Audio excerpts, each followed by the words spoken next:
Hi everyone, today I'm going to guide you through the sketch of the Tha Pae Gate in Chiang Mai using a step-by-step tutorial in line and watercolor.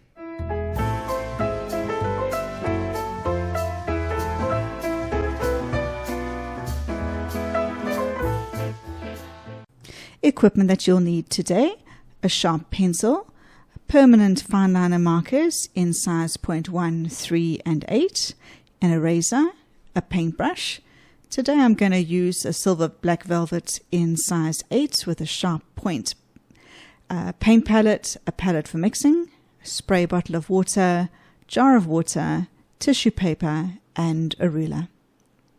This is my small travel paint palette. It's a small tin and inside it's got my 15 favorite colors and a swatch card inside the lid. This is the Tha Pae Square area of Chiang Mai, with Tha Pae Gate coming up on our right hand side, slightly hidden from view by the trees. It's beautifully quiet at the moment because it's tourism low season. Tha Pae Gate marks the start of the Sunday walking street market, and every Sunday this whole area becomes a hive of activity with vendors of food, clothing and curios from this point on as far as the eye can see.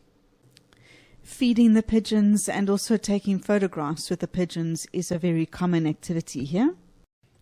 There is a free downloadable sketch in the description box below if you wish to trace the sketch. Otherwise, you can sketch along with me. This is the Moleskine Art Collection sketchbook that I'm going to continue working in today.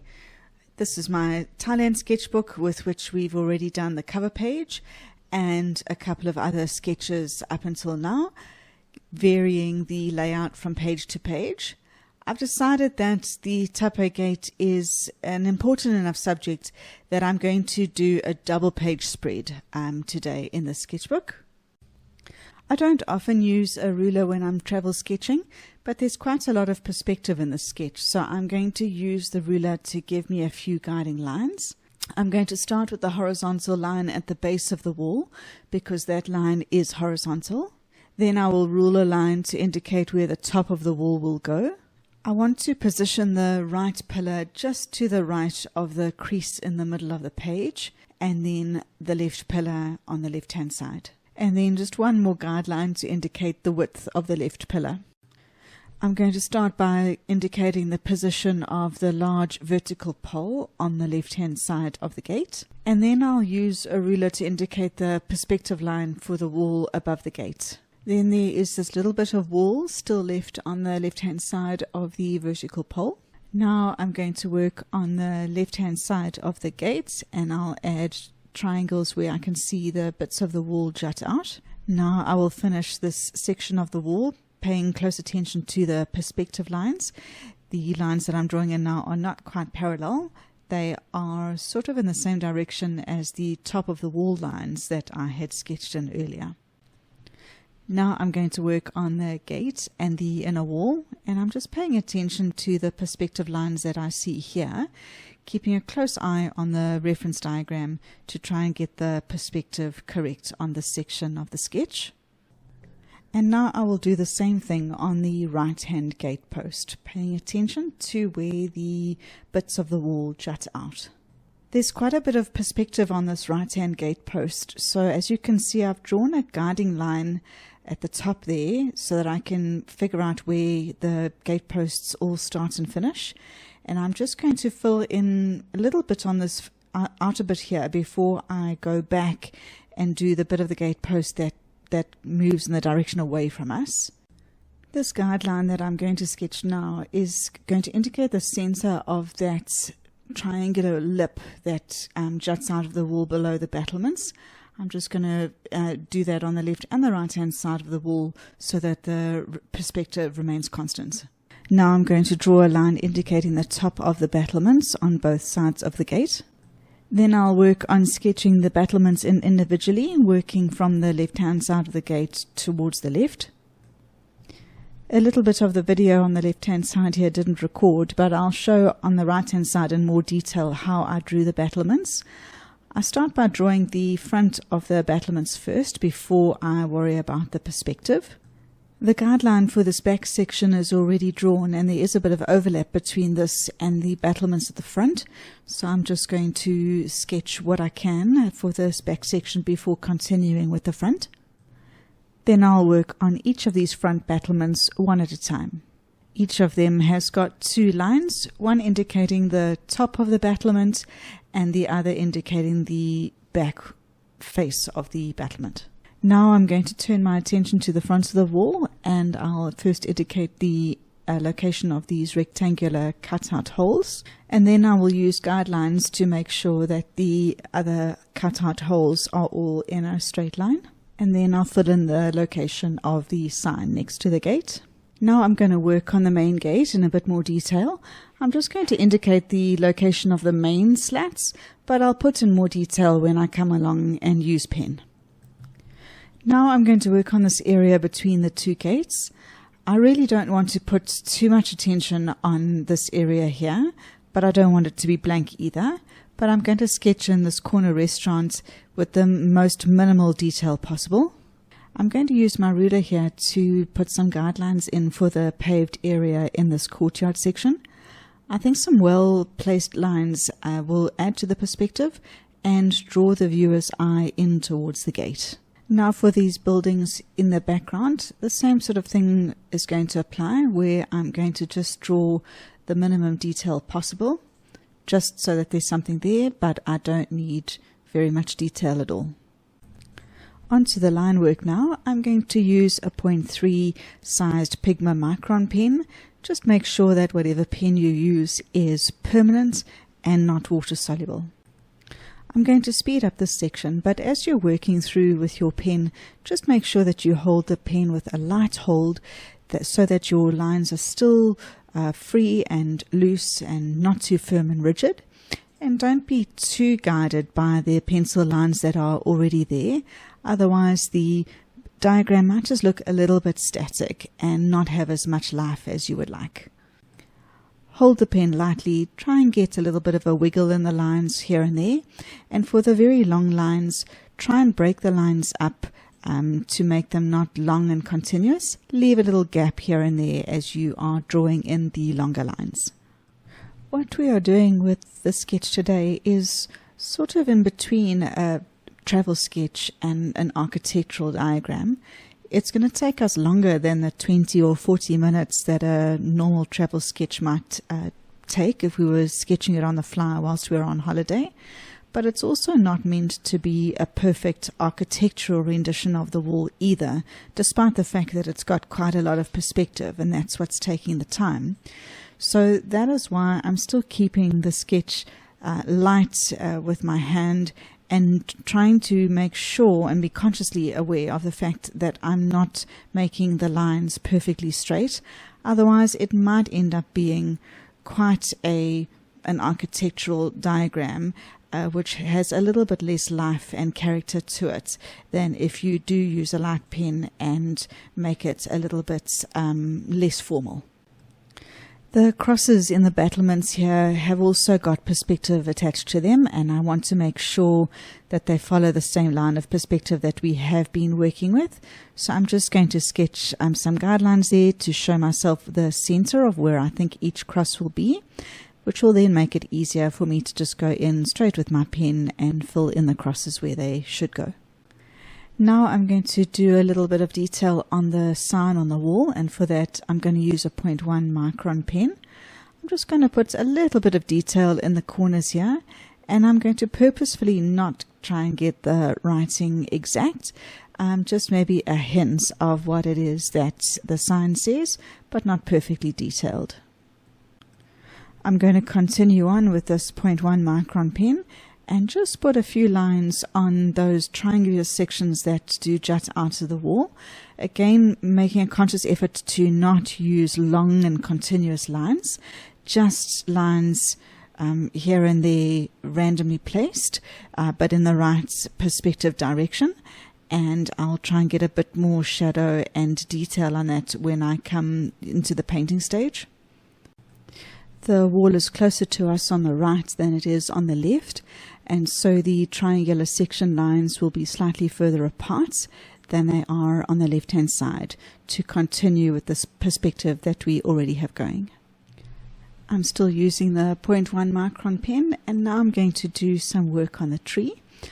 I'm going to use non-continuous lines using a light pen and a light hand, and just use squiggly light lines and dots to first indicate the outer border of the tree, and then I will go in and fill in some little bush sections throughout the tree, indicating where I'm going to fill in some shadow areas on the tree.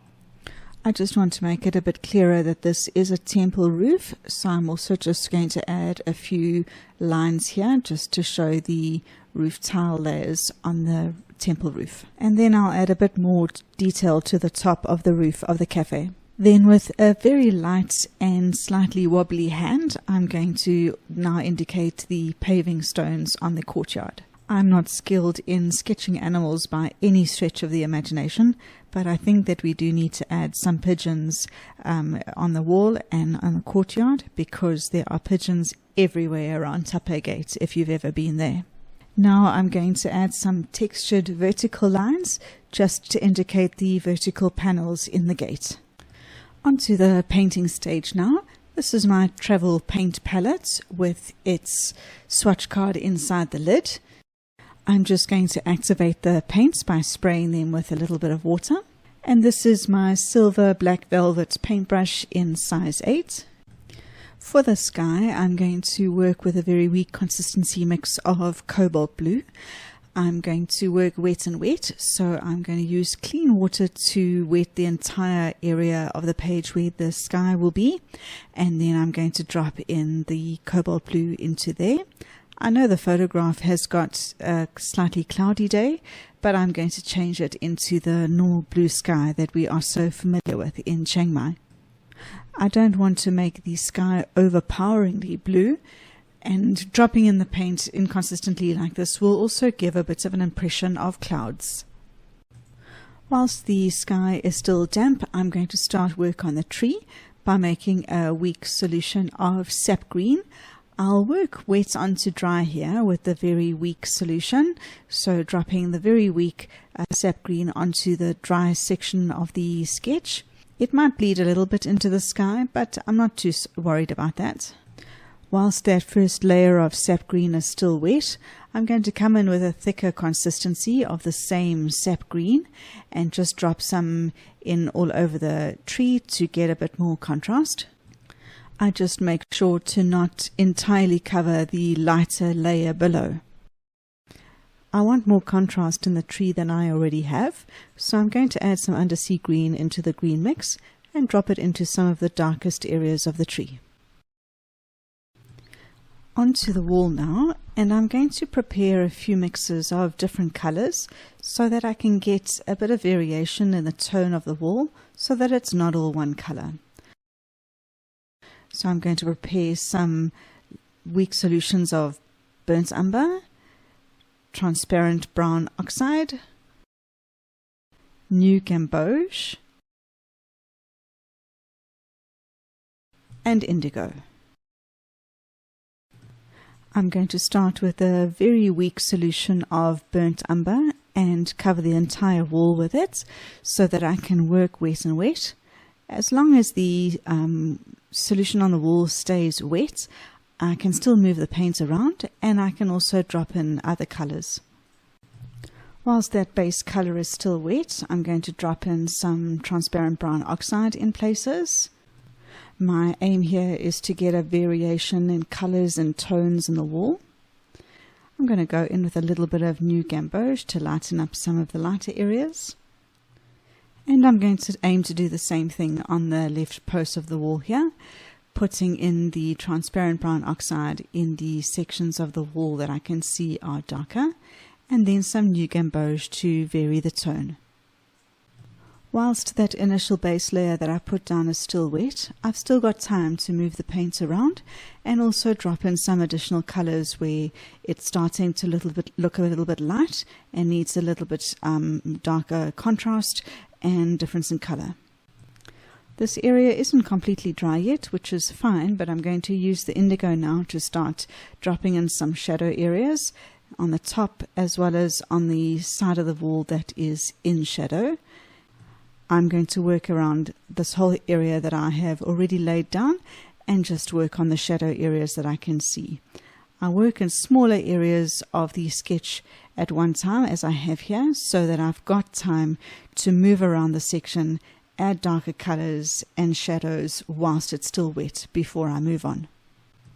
I'm now going to continue on with the rest of the wall using all of the techniques that I've just done for this first part of the wall. I'm going to consciously pay attention of dipping my brush into different colors, changing the colors as I go along, and then dropping in some shadow colors before the paint has an opportunity to dry.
Now that the wall is finished, I'm going to work a little bit on the gate by adding some sepia into the dark mix at the top here, and then I will work through the gate trying to mix colors as I go along. In the shadow areas I will drop in a bit more indigo and just continuously trying to keep a difference in the colors on the pole and on the gate.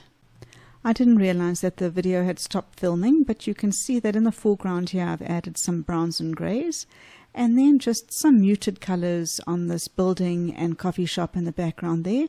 I don't want them to detract from the main image at all, and I still want the wall to be the boldest colors on the sketch.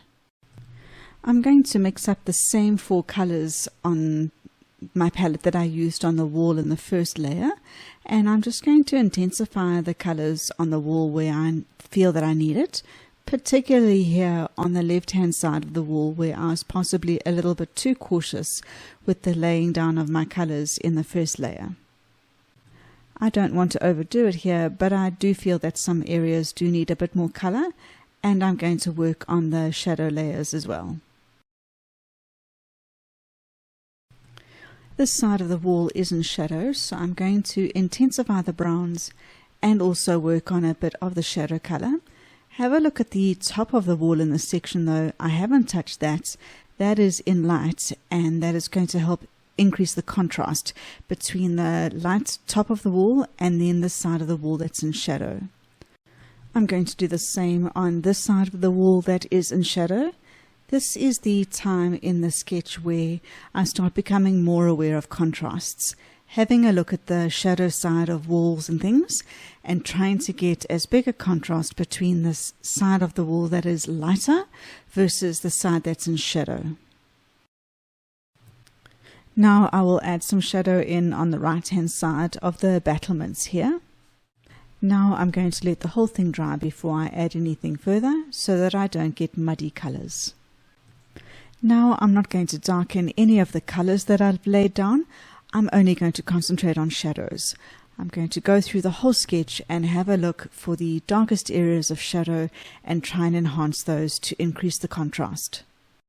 We've got to keep in mind that the wider apart we can keep our contrast, that means the lightest lights from the darkest darks, the bigger we can make that range, the more realistic the sketch will become and the more impact it will have on the viewer. I haven't gone over these areas at the bottom of the wall in any shadow color yet, so this is my first pass of the shadow color into these little holes and gaps in the bottom of the wall. But this side of the wall could definitely do with more shadow, so I'm going to drop in more shadow color into this side of the wall to try and increase that contrast. You can definitely see the impact it has where the light side of the wall meets the dark. Now I will add a shadow on the underside of this lip that juts out. And also there's a shadow on the left hand side of the pillar here, which will help differentiate it from the wall behind.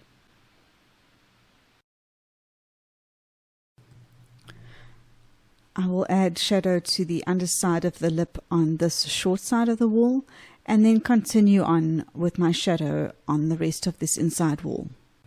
I really like the difference in contrast that is being created here between the shadow side of the wall and the top side that is facing the sun. This short side of the gate next to the pillar will be in shadow, so I'm going to add shadow to that side, as well as to the underside of each of the horizontal supports on the gates. There'll be a shadow under each of those, as well as a shadow on the ground level. That I will just blend outwards so that it's not a solid line. And then on the inside of this ridge there'll be a shadow, and then I'll just blend out into the gate. Now I'll do some similar work to increase or enhance the shadow on this side of the wall. Again, increasing the contrast between the shadow here and the side of the wall facing the sun. The underside of the jutting out lips are also going to need a shadow underneath them, as I did on the left hand side of the wall. And now I will enhance the shadow on the right hand side of the battlements. Now I'll put a bit of shadow in the holes at the bottom of the wall on the right hand side, as well as a bit of shadow on the corners of the sign. I'm going to add a bit of a shadow under the rectangular inserts here, and then I'm just going to make some pinkish color to put in for the paving area. Now I'm just going to put some dark color in over the pigeons, and I'll add a bit of a shadow under the doorway of the coffee shop. And finally, just a little bit more deeper contrast in the tree. Then I let it dry completely before deciding what more I felt that it needed. And after drying, I felt that it could have a bit more dark at the bottom of the wall and contrast from the bottom up. So I've mixed some thicker consistency transparent brown oxide, and I'm going to add that to the bottom of the wall, and then using a wet brush I will spread the color upwards. I'll also add some shadow color to the very bottom of the wall as well to increase the contrast. Now I'm going to create a shadow at the base of the wall and pull that outwards into the paving area. I'm going to create a more three-dimensional look to this vertical pole, and to do so I will wet it first and then add some shadow color to the left hand side to try and accentuate the curve of the pole. Likewise, I'm going to add a bit more contrast to the gate just to get a few darker areas to increase the color contrast on the gate. Now to add a bit of text to my page, I will start by using a pencil and ruler to draw some guiding lines. Then I'll use a size 0.8 pen to do the heading, and then a 0.1 just to do the written text on the right hand side. I erased the pencil lines when dry, and this is the finished product. If you enjoyed this video, please hit like and subscribe. Until next time, bye for now.